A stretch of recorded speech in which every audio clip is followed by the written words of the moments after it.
الله أكبر الله أكبر. Kashi alwala kake yi ne? Malam. Ya yi kyau. Masha Allah.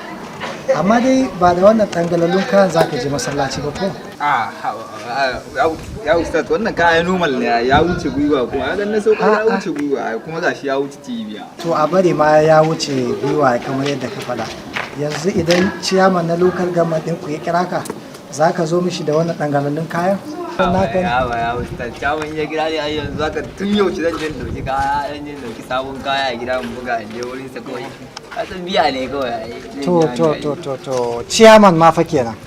To yanzu ya za a yi idan aka ce wanda ya halicce ka ya halicci ciyaman din ne za ka je gabansa za ka zo musu da wannan dangalalin kayan ya dace ka zo?